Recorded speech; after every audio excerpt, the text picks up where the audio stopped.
everyone, welcome to ACE Online. So in today's video, we are going to continue our practice set and this is your practice set number 15.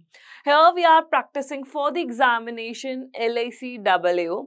So don't forget to share the link of the session in your respective groups so that more students can join this video, this session, and they will also practice while we are solving all or we are discussing all these type of questions.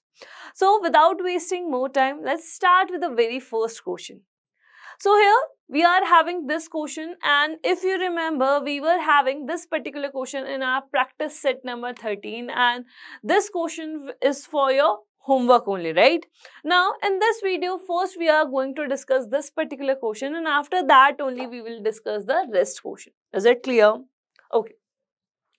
So the question says that A invested a sum in scheme P on SI, that means on simple interest, per annum at the rate of 10% for first year, 12% for second year and 14% for third year, and B invested 75% more sum than A in scheme B on CI, that means on compound interest, per annum at the rate of 20% per annum for 2 years. Okay.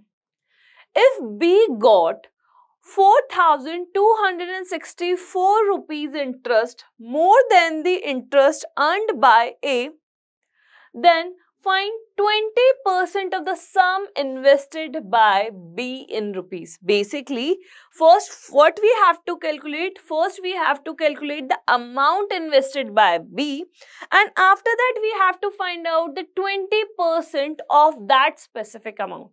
Is it clear? Okay. Now here we are having two schemes. Here we are having two schemes. Scheme P and scheme Q. Right? In scheme P, a man invested some amount. We don't know which amount or how much amount he invested in this scheme P. So we just simply assumed it maybe at X or maybe at SP, right? Okay. But the question says that for the first year, he is getting an interest of 10%. For the second year, he is getting an interest of 12%, and for the third year he is getting interest of 14%. Is it clear? Now in scheme P he is getting interest on according to SI. According to SI, that means on simple interest. Scheme P runs on simple interest while scheme Q runs on compound interest. Okay.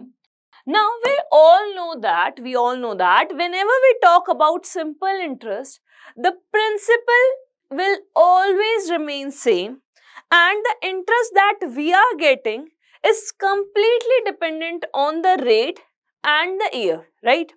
So here we are getting 10% interest for first year. In the next year, a duration of a single year from the second starting till third starting, we are getting interest of 12% and here we are getting 14%. So in short, I can say that in scheme P, in short, I am total getting 36% of interest. I am getting 36% of interest in total in these 3 years, right? Okay. Because I know that this interest I am getting is totally dependent on what? On rate and on time. Is it clear? Okay. Now scheme P. Now scheme P says that here the amount, the percent on which this interest is going to be will remain same, that is 20%. But we know that whenever we talk about CI, that means compound interest, we are getting interest on the interest that we got in the previous year, right? So here the principal will always, or we can say the principal is continuously changing. So here for the 2 years, the amount of interest that we are getting in complete 2 years, because here the time period is for 2 years. So we can say that here 20 plus 20 plus minus, here we are not going to subtract it. So we just simply write it like this only. 20 into 20 divided by 100. Basically, it will give me the combined rate that I have to apply or on scheme Q for 2 years. So here I am getting 40 plus, here these 2 zeros are eliminated by these 2 zeros, and here I am getting 4. So ultimately I am getting 44%. Ultimately I am getting 44% of interest or on this scheme number Q. But here what we need to find out, I need to find out the sum, right? What I need to find out? I need to find out the principal value. Okay. So for this particular question, we just simply assume that the amount invested, the principal invested in scheme P is X. We just assume that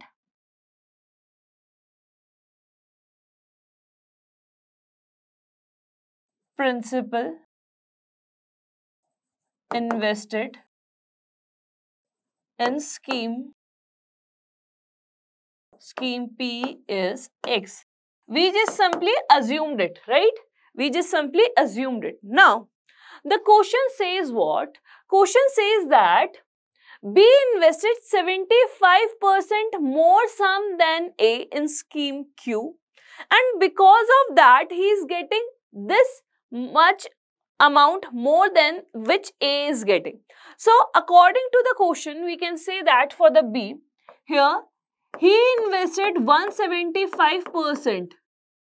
75% more, so 100 plus 75, it will become 175, and we invested this amount on the combined value of 44%. On 44%. So basically this is the complete value that B, we are having what? AB. Okay, this is the complete value that B is getting because of scheme Q. Because of scheme Q, right? Okay. And when we subtract the amount getting by A in scheme P, this is in scheme P. The difference that we are getting is equals to 4264. 4264. Now what we have to do? We have to solve it simply. Now we know that these terms are on the multiple of what? 25. These terms are present on the multiple of 25. So here we can say that 25 into 4, that is 100. Here what we are having? Here we are having 25 into 8, that is 200. That means here we are having 7, right? Okay. Now when we eliminate these two terms, here we are getting 11. Is it clear? Okay. So we can say that here, we can say that 7 into 11, that is 77. So 77x divided by 100 minus 36x divided by 100 is equals to 4264. This is the term that we are getting. Now, when we subtract these terms, here I am getting 41x divided by 100. And here we are having 4264. Here we are having 4264. And when I solve this particular term, here what we are getting, when we subtract these two terms, we are getting 104. And this 100 is shifted to this place, so we put 2 zeros over here. So here we are getting the value of x. But this is not the complete answer. Here what we need to find out? We need to find out the 20% of the amount invested by B. So here we assume x as the amount invested by P. So first we have to calculate the 175% of this value, and after that we have to calculate the 20% of that specific value, right? So this is what? This is the principal invested by. Principal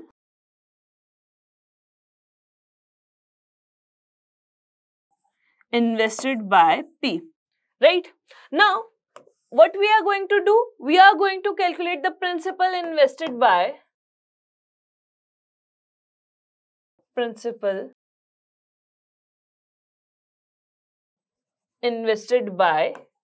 Q, right? And that is what? That is the 75% more than this amount. So we can say that Q invested 10400 into 175, because we have to calculate what? We have to calculate 75, or we have to add 75% of this value, and we have to add that value in this one. So ultimately we have to do this. So here what I am getting? I am getting 104 into 175. This is what that we are getting, right? So when we multiply this,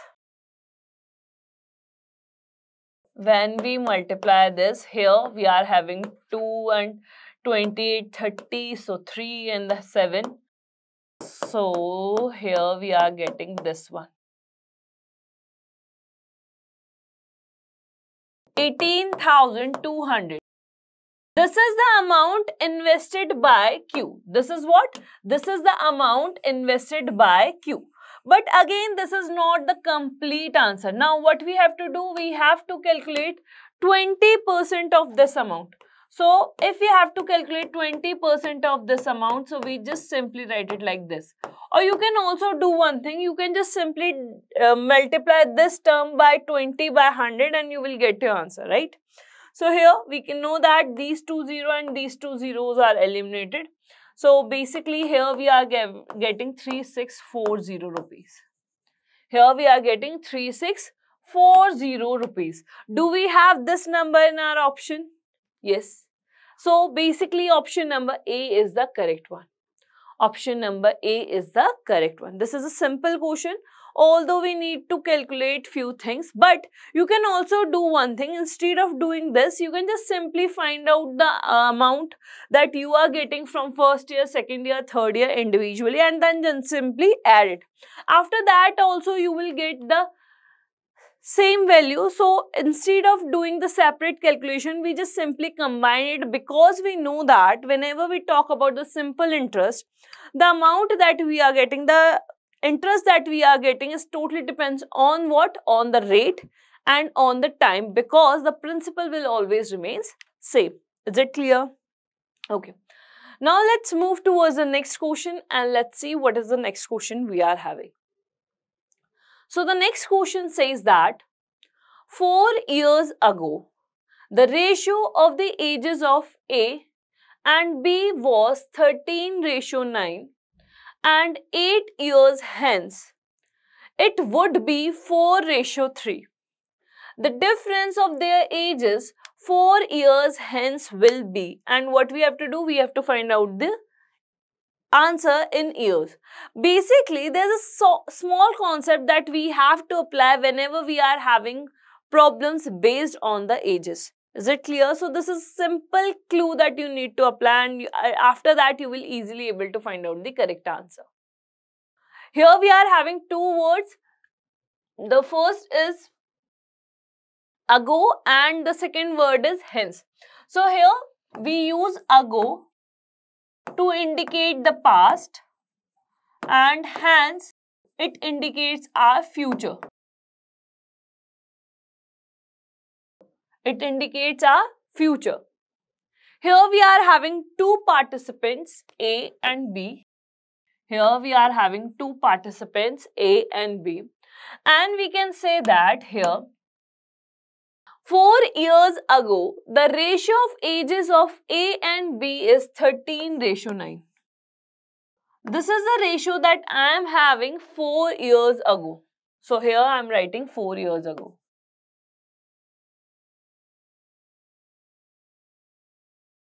Okay. Now, if on the basis of ratio only, if I want to find out the difference in between these two, A and B, So I can say that here I am getting a difference of 4 in the terms of ratio only. So whatever on whatever multiple this ratio is present, the difference is also present and on that particular multiple, right? So here I can say that here I am getting a difference of 4. Here I am getting a difference of 4. Okay. Now 8 year hence. Okay. So that means if this is present, here we go in the past. Now we are talking about the future. 8 year hence. Right? 8 year hence. The ratio will become 4:3. The ratio will become 4:3. Okay. Now, if I find out again, if I have to find out the difference in between these two A and B in the terms of ratio only, here I am getting a difference that is equals to 1. Now, just simply think, is it possible? If the difference between you and your father is like 20 years old right now, so before 5 years it is equals to 20. After 10 or 15 years it always remains 20 because you are also growing, he is also growing, right? So whenever we are having the questions from the concept of age, we have to maintain the single thing is this one. The age difference between two people will always remain same. So here what we need to do, first we need to make this value as 4 so that we can easily compare these ratios. So for that, what I am going to do, I am just going to multiply this ratio by 4. What I am going to do, I am just going to multiply this ratio by 4, and because of that, here I am getting my new ratio 16:12. Here I am getting my new ratio is 16:12. Now, if I have to find out the difference, here I can say that here I am having a difference of 3 and here also I am having a difference of 3. Okay. So basically in these two, I am having a difference of 3 in between these ratio. But why I am getting this difference? I am getting this difference of 3 because of this gap. Because of this gap. So plus 4 and plus 8, that means I am getting this difference of 3 because of this 12 years. The range of these 12 years. So basically the value of 3 over here is equals to what? Is equals to 12. That means this value 1 is on the multiple of 4. So here all these values are present on the multiple of 4. Now what we have to find out? We have to find out the difference of their ages 4 years hence. We know that the age difference will always remain same no matter whenever we have to find out or at what time we will find out. So the age difference is equals to 4. So we just simply multiply it by 4 and here we are getting our answer as 16 years.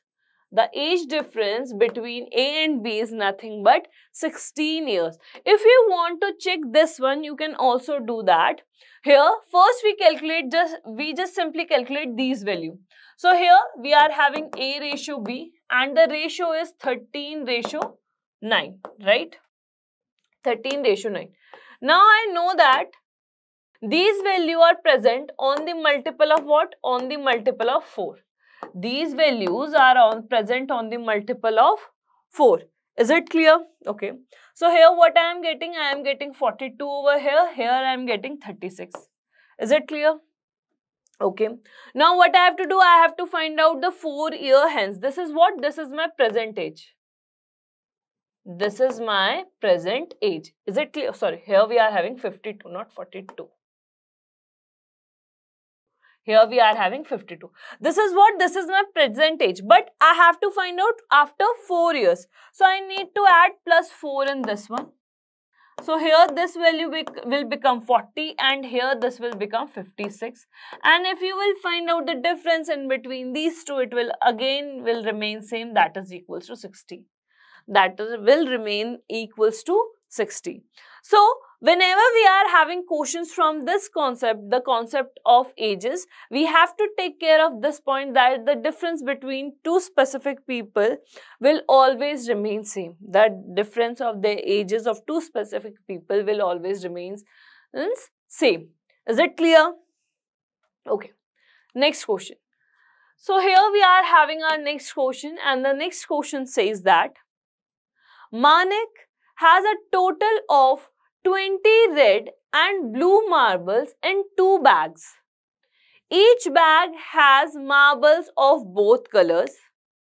A marble is randomly drawn from the first bag, followed by another randomly drawn from the second bag. The probability of both being red is 5 by 16. What is the probability of both marbles being blue? Here the specific number is not given, but this question simply says you that here in a bag we are having 20 marbles, and in that 20 marbles we are having few red marbles and we are having few blue marbles. Now you are having 2 bags as well, and you have to draw the marble from each bag simultaneously, right? Or we can say that randomly. So you have to find out the probability where we will get both the marbles as blue. Both the marbles as blue. This is what that you need to find out. So just simply try to figure out how we are going to solve this particular question, because in this question we have to use our common sense, because a specific amount or the specific number is not given. So we have to make our calculation, or if we are going to bifurcate the numbers, we have to bifurcate it accordingly.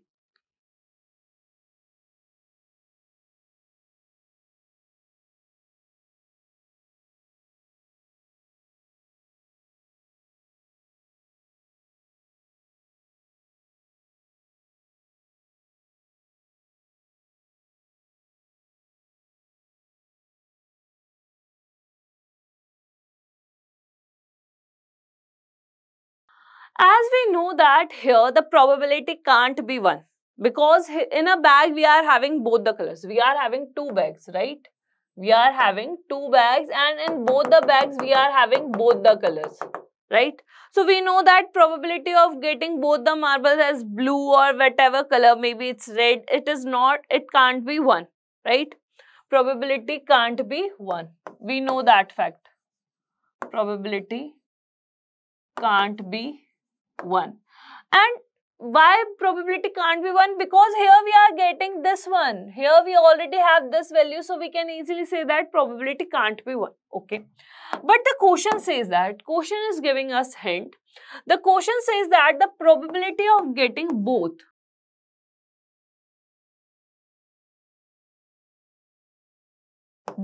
being red is nothing but is equals to 5 by 16. Is equals to 5 by 16. Okay. But here this is a combined probability. This is a combined probability that we are getting both as red balls. Okay. So if I want to bifurcate it, so I can just simply bifurcate it as 5 by 8 and 1 by 2.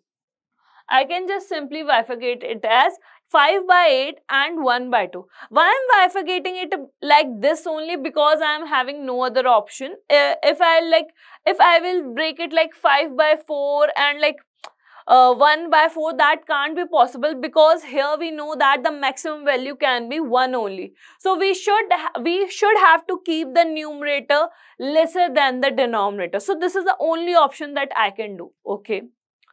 So from this one, we can say that this is the probability of getting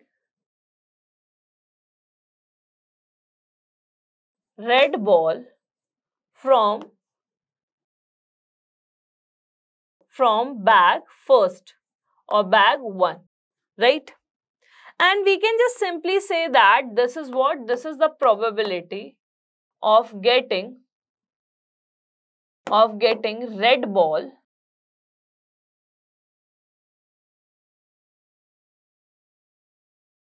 from bag 2. Is it clear? Okay. So if these are the probability of getting red ball or the red marble, instead of ball you can just simply write marble. because we are having marble, right? Marble. Now, if this is the probability of getting red marble from bag 1, so we can just simply subtract it from the 1, so that we will get the probability of getting a blue marble from bag 1. So if we have to find out the probability of getting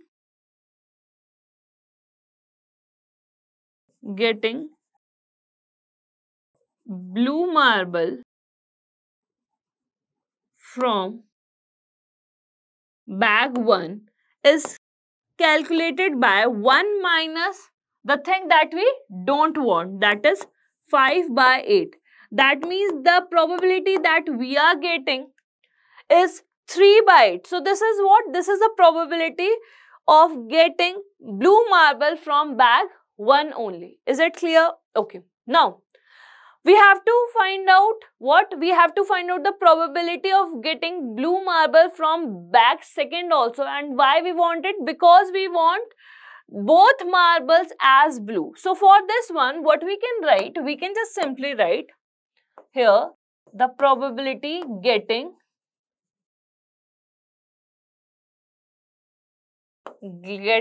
blue marble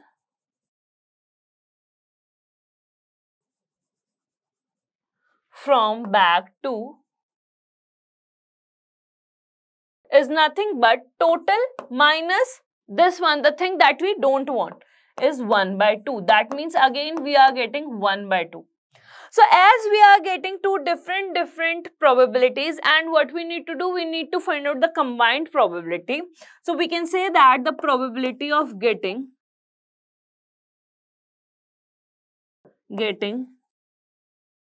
both marbles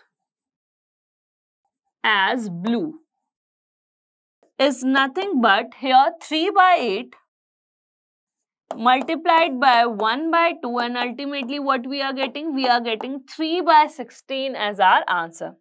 We are getting 3 by 16 as our answer. That means our option number C is the correct one. Option number C is the correct one.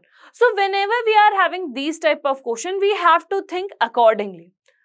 Now, I know that most of the people or the most of the student will did the same mistake. Here we are having 5 by 16 as our probability of getting both as red marble. So they are bifurcating it like this one. They are just thinking, ma'am, we can also do it like this one, na? We can also do it like this one, because when we multiply this value, ultimately we are getting this answer. Yes, we can do that. But here we are talking about the probability. Here what we are doing, we are talking about the probability, and we are discussing probability only. And we know that the maximum probability that we can have is equals to 1. Right? This is a maximum probability that we are having. And when we will see this particular value, this value is greater than 1. This value is greater than 1. So it can't be possible if we are tossing a coin, right? If we are tossing a coin, we know that for a single coin, we are having only two possibilities. We will either get heads or we will get tails. So in normal case, we are having equal probability, right? In normal case or in a general case, we are having equal probability. So it can't be possible, na, so you can say that, ma'am, the probability of getting heads is by 2 by 1 and the probability of tails is nothing but is just something like 3 by 8.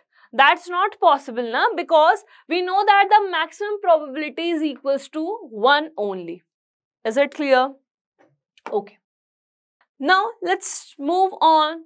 Next question, and let's see what is the next question we are having and how we are going to deal with it.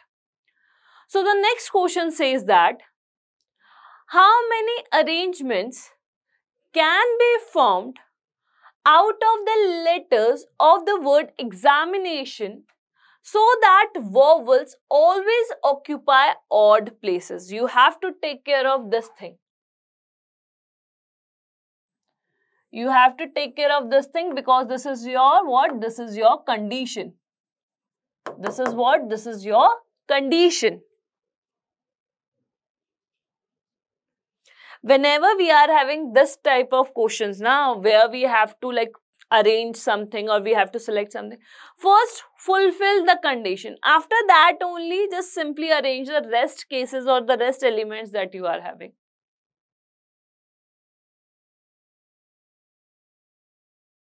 Here you are having a word examination, and what you have to do, you have to arrange it something like that in which all the vowels will occupy the odd places. All the vowels will occupy the odd places.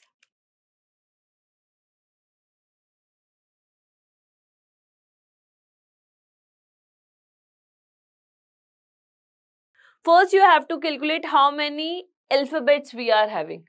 So here we are having 3, 6, 9 and the 11.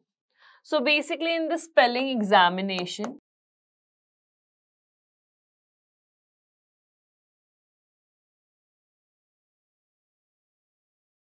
basically we are having 11 letters. We are having 11 letters. Now in these 11 letters, how many vowels we are having? So you can say that here 1, 2, 3, 4, 5, 6. Here we are having 6 vowels, right? Okay. And these vowels are E, A, I, A, I, O, right? So basically here we are having 2 A's and 2 I's, right? Okay. Now the rest 5 are what? Are consonants. Rest 5 are what? Rest 5 are consonants. And they are what? They are X, M, N, T, N. And here we are having 2 N's, right? Okay. Now, question says what? Question says that we have to fulfill this condition where the vowels will occupy only the odd places, okay? So, I'm just making blanks over here. 1, 2, 3, 4, 5, 6, 7, 8, 9, 10, 11. These are what? These are the 11. These are the 11 spaces that we are having. Now, in this one, odd ones are this one. This is the first one, right? I am only writing the odd ones. 5th, 7th, 9th and 11th. Why I am only writing the odd places? Because I know that on these places, I only have to put the vowels. I only have to put vowels over here. Okay. So, how many places I am having? 3 and 3, 6. And how many vowels we are having? 6. So, if I have to find out the number of arrangements,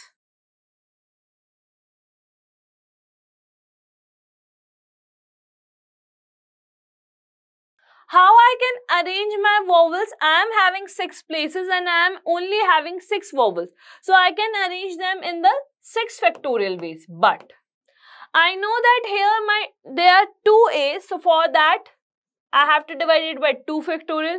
I am having 2I. So, I have to divide it by 2 factorial. This is for the vowels only. But here we have to put the consonants as well. And how many places we are left with for the consonant? 1, 2, 3, 4, 5. And how many consonants we are having? We are having just 5 consonants. So, we have to multiply this one, and 5 consonants can be arranged in the 5 factorial, but we have to divide it by 2 factorial because we are having 2n over here. So, we just simply divide it by 2 factorial. Is it clear? So, here what we can do, we can just simply write it as 6 into 5 into 4 into 3. I am already eliminated this 2 factorial over here. Into 5 into 4 into 3 and this 2 factorial from this one divided by 2. into 1. There's no significance to write 1 over here. So we can eliminate this one by this one, and here we are getting 2, right? So basically 5 into 2, that is 10, 10 into 2, 30, right? Here we are having, by this term we are getting 30, right? And 30 into 12. So basically here I am having 360. So here I am having 360 into 30. This is what we are having. 20 into 18. We can do this like also like this, that we just simply multiply these number. 5 into 4, that is 20. 20 into 3, that is 60. 60 into 6, that is 360. So when we multiply this one, so here we are getting 108 and these 20. So 10,800, do we have that in our option? Yes, we have that as our option number D. So the correct number of arrangements that we are having in this case is 10,800 arrangements. So we can say that basically 10,800 arrangements are possible for this particular case. Is it clear? Okay. Let's move towards next question. Okay. So the next question says that the ratio of Sanju's and Manu's income is 5:6. If Manu's income is increased by 25%, then his income will be 37,500. What is the income of Sanju? This is a very simple question. All you need to do is first you need to increase the salary or the income of Manu's by 25%, and after that you will easily get your value.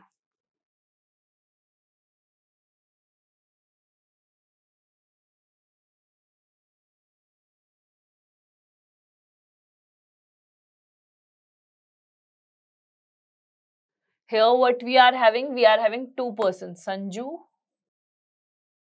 and Manu, right?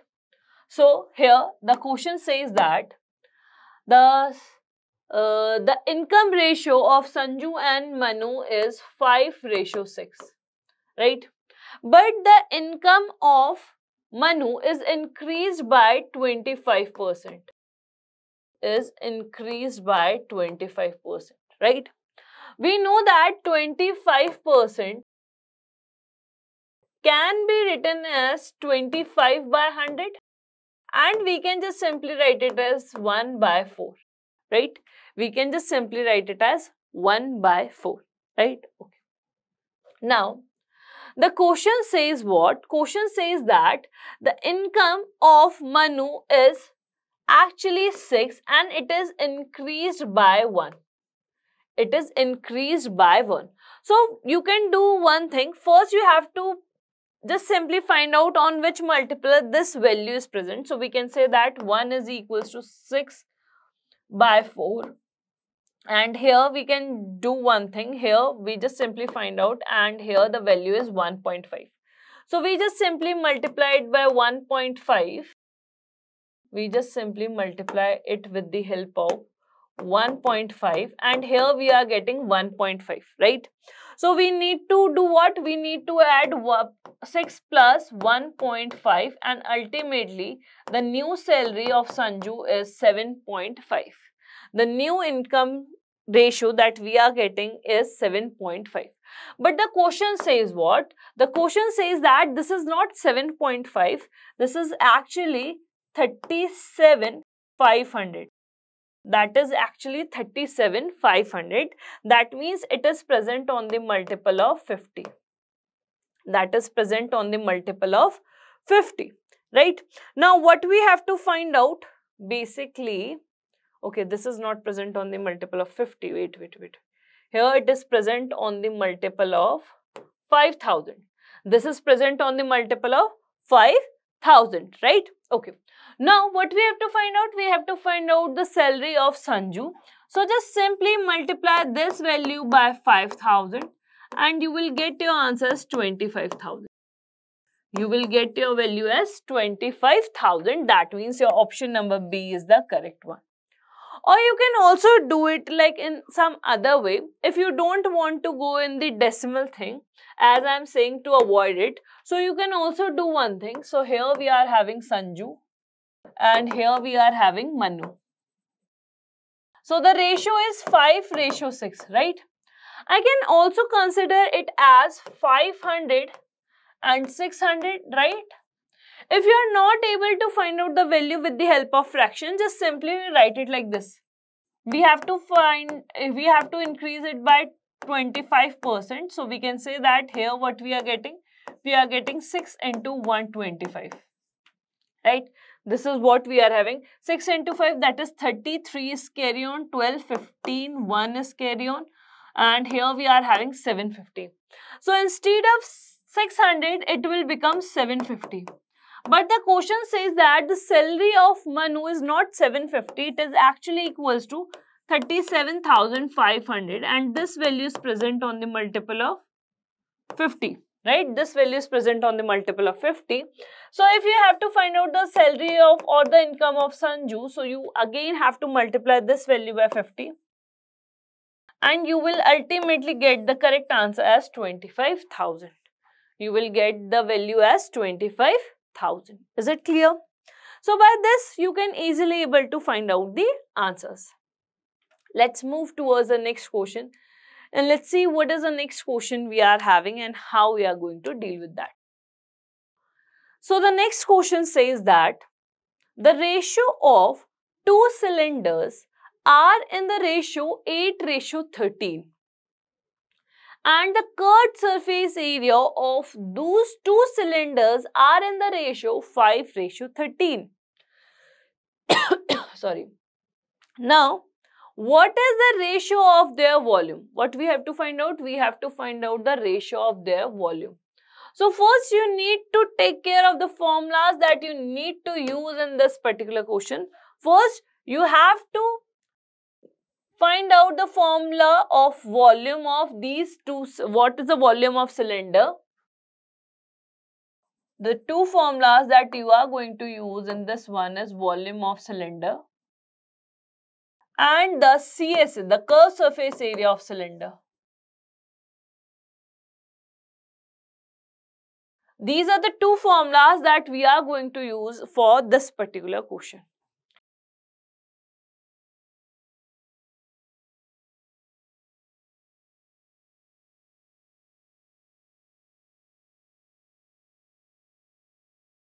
First, you have to calculate, first you have to find out the height ratio as well, or the height fraction.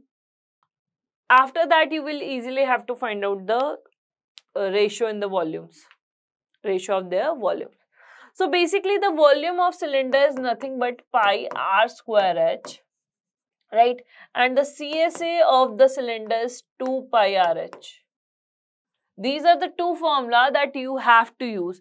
So if you are having two cylinders, just simply take as R1, R2 and H1, H2, so that you can just simply differentiate all the numbers and all the terms that you are having.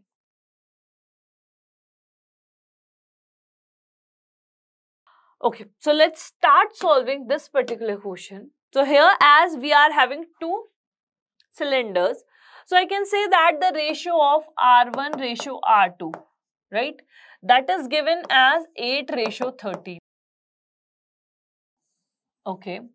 Now, apart from that, here I am having the curved surface area ratio as well. So, CSA of cylinder 1 divided by CSA of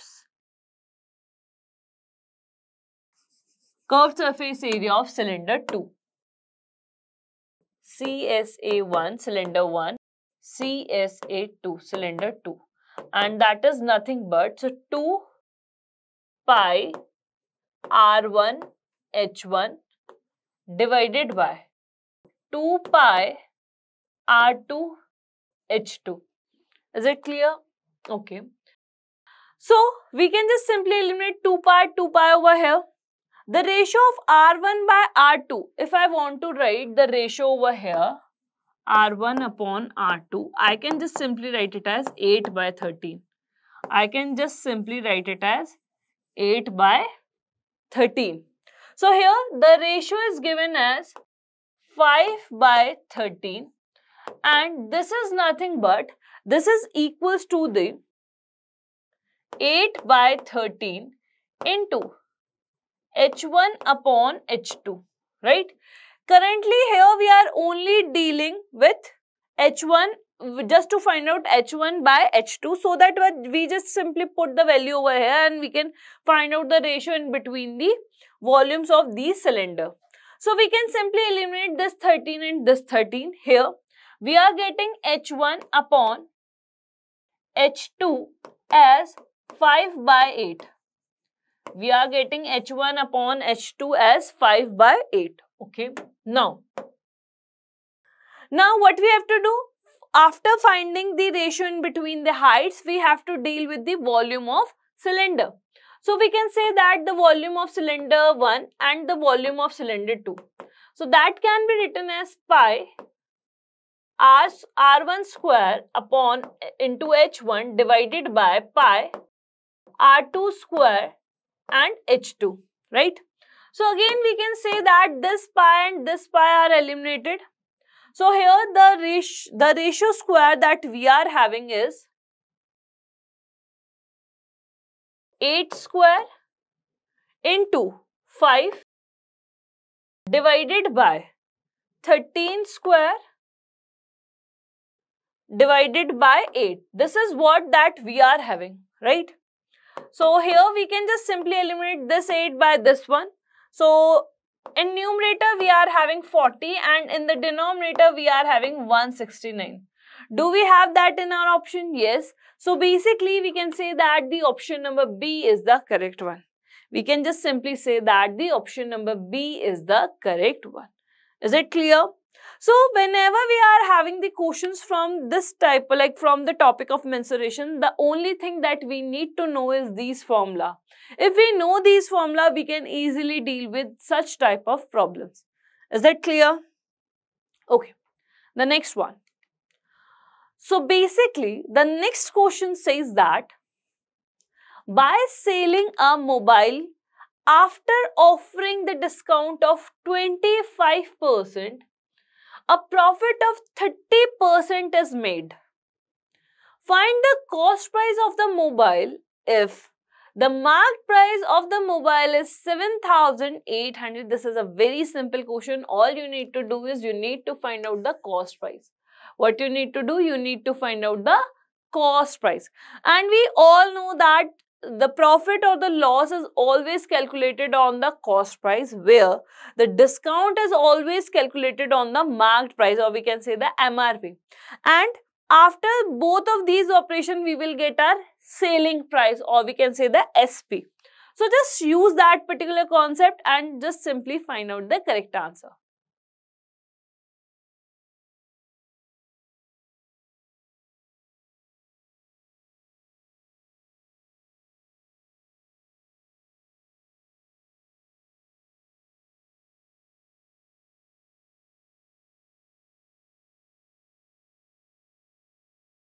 Okay.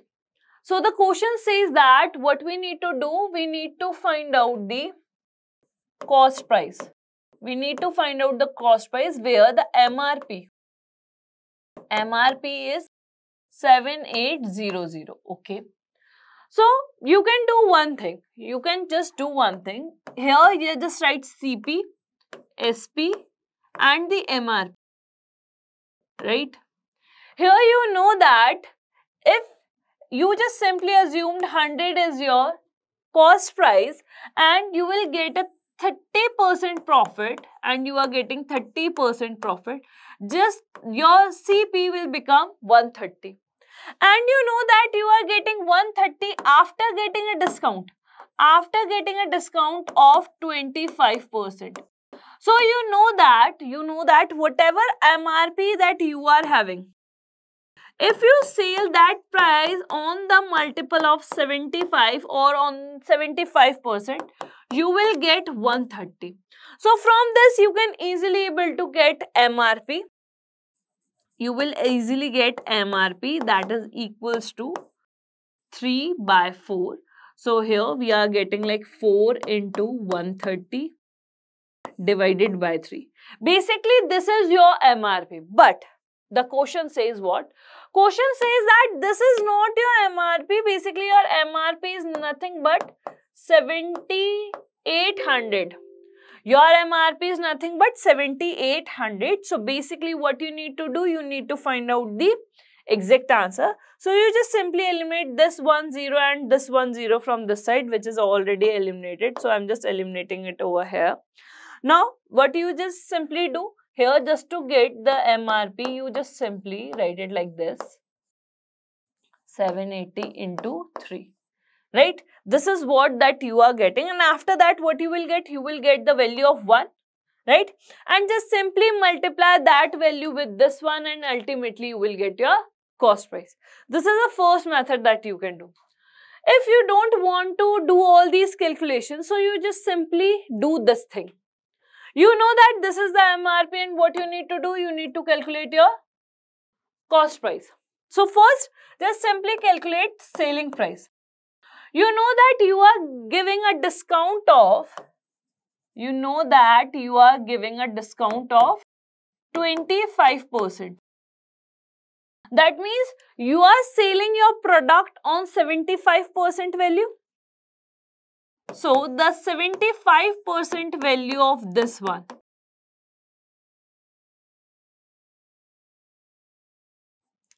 What we need to do now, we need to eliminate it, or we can do one thing also.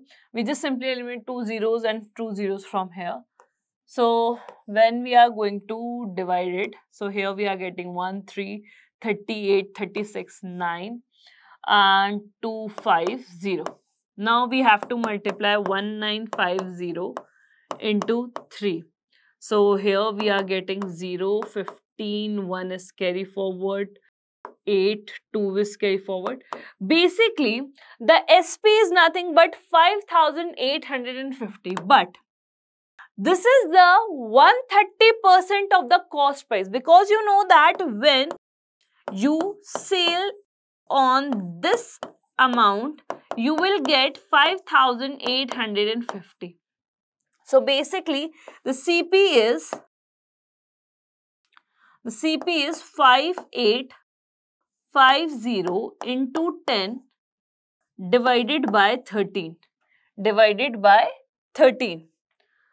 So we can eliminate it with the help of 13 and ultimately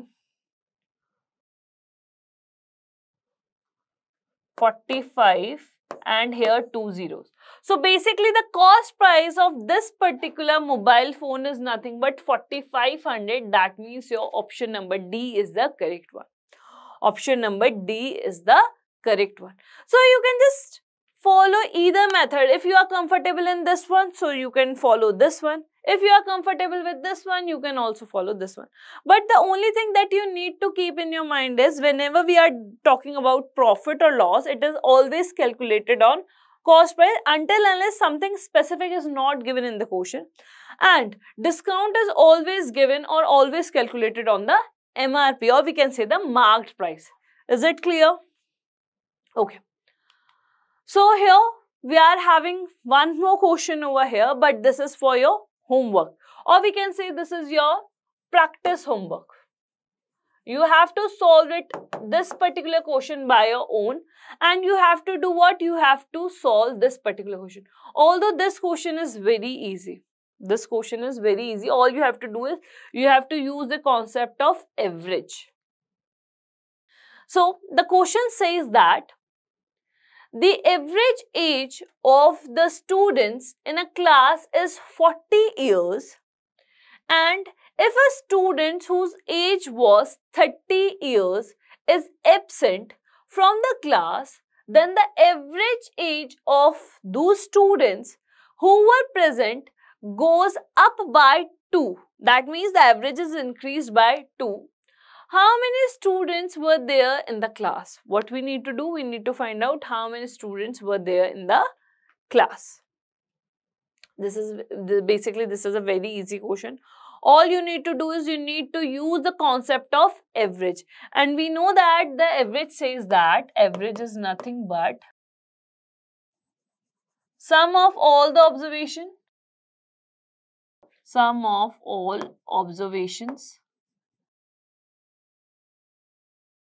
divided by the number of observations. And I need your answers in the comment section, right? I need your answers in the comment section. You are having your options. All you need to do is just simply solve this particular question and you will get your answer, right? This is a very simple question. You have to use this particular concept to find out the correct answer. Here I am having few more questions for your homework. Again, this question is for your homework. This is from the concept of number series. You have to detect the pattern which is hidden over here. And with that, what you need to do, you need to find out the value of this question mark. What you need to do, you need to find out the value of this particular question mark.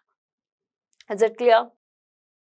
Here, one more question. Here you are having your question mark, and what you need to do, you need to find out the correct answer.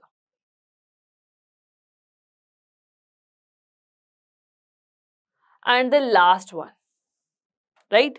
So basically you are having 4 questions in your homework, and what you need to do, you need to solve all these 4 questions. And whatever answer is coming, just simply write all your answers in the comment section. I am going to check all your answers whether you are getting the correct answer or not. If you are not able to find out the correct answer or the correct pattern, just simply comment it in the comment section so that I'll just provide you the solutions of these particular questions. Is it clear? So with this one, let's end this session here only. Please do more and more practice. All the very best from our side for your examination. And we'll meet in some other session. Till then, keep smiling, stay safe, bye-bye. Thank you so much for watching this video.